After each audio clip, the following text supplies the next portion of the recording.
조루증을 갖고 있는 후천적으로 그분들한테 치료를 했더니 사정 시간이 10배나 증가했다라는 연구 결과가 있습니다. 안녕하세요, 고추장 선생입니다. 오랜만에 조루증에 대한 이야기를 한번 해보려고 합니다. 후천적으로 조루증을 만들 수 있는 원인은 크게 5가지를 보통 꼽습니다. 첫 번째는 염증, 그러니까 쉽게 말해서 전립선염, 요도염, 정낭염 이런 것처럼 염증이 생겨서 그게 이제 조루증으로 가는 경우. 이 케이스는 저도 사실 남성 클리닉 조루를 운영하고 있지만 진짜 가장 많이 보는 그런 케이스에 해당한다고 보면 됩니다.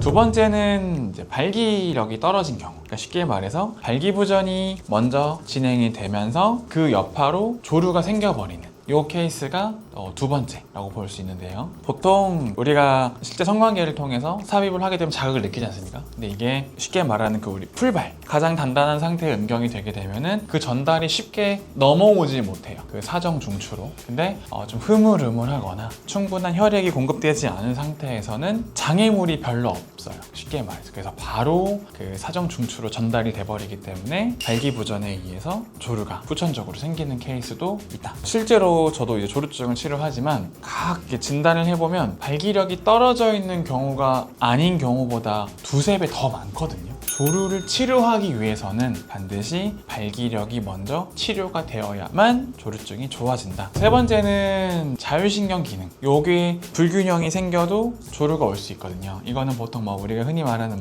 시민성 아니면 첫 경험에서 너무 이렇게 빨리 쌌던 기억이 있을 때 보통 이쪽으로 넘어가는데, 자율신경 불균형, 그러니까 교감신경이 높아지면 상대적으로 부교감신경은 떨어지거든요. 근데 교감신경은 발사 버튼, 사정 중추예요. 동시에 부교감신경은 발기력을 말하는 건데 빨리 쌀 것 같은 느낌이 세지면 발기력이 떨어져 버리는 이런 케이스, 자율신경이 깨진 유형이다라고 볼 수 있습니다. 네 번째는 신경 손상입니다. 제 영상을 보면 맨날 신경 얘기만 하죠. 신경 손상이라는 게 갑자기 여기 칼로 찔리거나 이렇게 직접 절단되는 이런 거를 말하는 건 아니고요. 장시간 앉아 있거나 안 좋은 사정 습관이 있죠. 쌀 것 같으면 참고 이런 사정 지연, 어떤 분들은 당뇨, 신장 질환 이런 것들이 생겨서 같이 올 수도 있고요. 특히 남자들 군대에 있다가 여기 다치는 경우 좀 있거든요. 아무래도 훈련하거나 좀 거친 생활 하다 보면은 여기에 진짜 뭐에 맞거나 뭐에 박히거나 이렇게 해서 손상이 생기는 것도 후천적인 조루를 만들 수 있는 원인이 됩니다.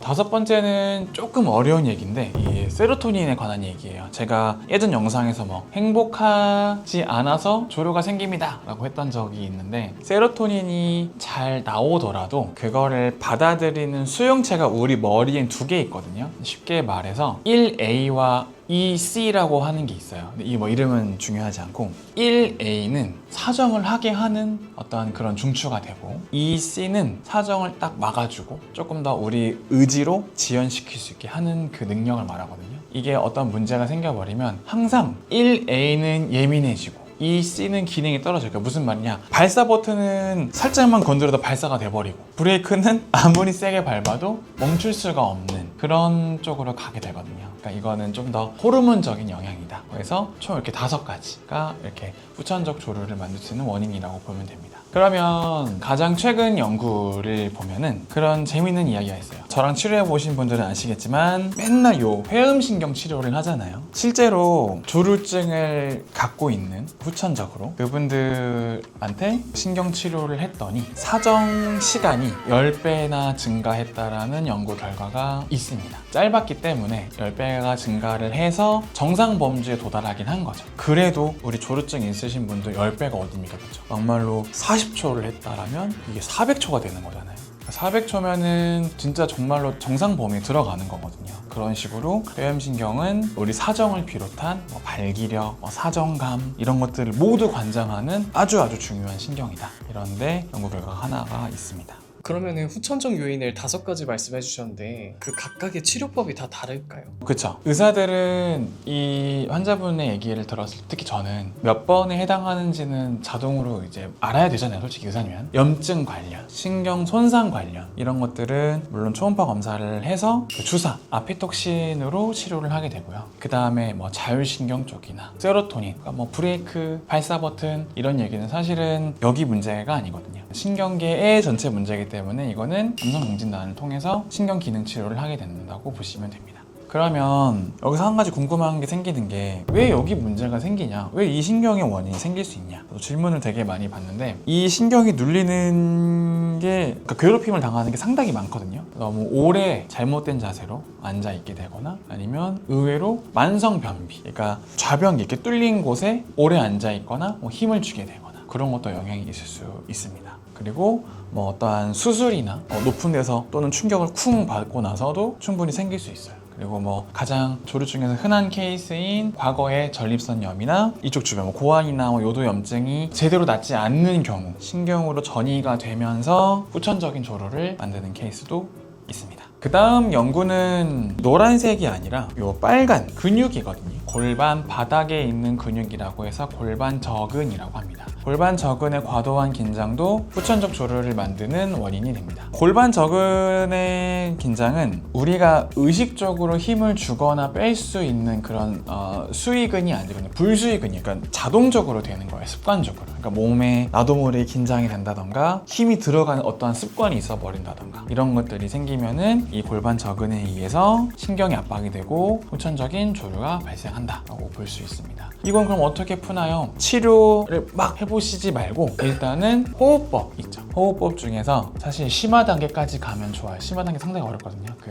영상 보면 아시겠지만 기본적으로 여기를 풀면서 동시에 항문을 여는 그 단계까지 가면은 정말 잘 해결될 수도 있습니다. 그리고 가장 최근에 우리나라 연구가 하나 있는데 조류증을 가진 분들의 경우 구회면체 요 라인의 이 신경 전달 속도가 비정상적으로 짧다, 그러니까 너무 빠르다라는 거를 찾았어요. 그런 유의성을. 결국 여기를 지나가는 회음신경, 직접적인 압박이나 뭐 염증, 손상이 생기게 되면 조류증이 나타날 수 있구나 라는 거를 뜻한다고 보시면 됩니다. 근데 반대로 영상 봤을 때 골반 기저근 근육을 훈련시켜야지 사정감을 조절할 수 있다라는 내용도 있었는데 이건 좀 다른 내용이에요. 그쵸. 그 케겔 운동 같은 걸 말씀하시는 것 같은데 케겔 운동은 나쁜 운동은 전혀 아닙니다. 케겔 운동을 해보신 분들은 아시겠지만 항상 쪼이고 올리잖아요. 그거를 효과가 들려면 여기가 느슨했어야 돼요. 근데 조류에만 한정시켜서 봤을 때 조류는 느슨해서 생기는 게 아니거든요. 너무 타이트하고 너무 긴장되고 너무 예민해서 생기는 거예요. 그러니까 이거는 사실 케겔을 해서 사정감을 조절할 수 있지만 좀 말이 안 되는 게 정말 세가지고 내가 힘이 여기를 그냥 수도꼭지가 콱 잠가버릴 정도가 돼야 되는데 그거는 불가능합니다. 케겔은 저랑 치료해 보신 분들 아시겠지만 전 절대 하지 말라고 하는 것 중 하나죠. 우리는 항상 역케겔, 이완하려고 하고 릴렉스, 신경을 좀 안정시키려고 하는 그런 쪽으로 가야 진짜 치료가 된다고 보시는 게 훨씬 정확합니다. 그리고 후천적 요인 중에 원래 그 전에는 괜찮았는데 약간 이상형 같은 이성과의 관계를 하고 나서 그때부터 조금 사정이 빨라지고 조루가 됐다라는 경우도 맞아요. 있어요. 이런 경우는 어떤 걸까요? 이런 게 아까 말씀드린 그 세 번째 교감신경 때문인데요. 정말 이상형과 데이트를 해보기만 해도 괜히 떨리고 예전에 나같지 않은 모습들이 나오지 않습니까? 이게 사실 다 하나거든요.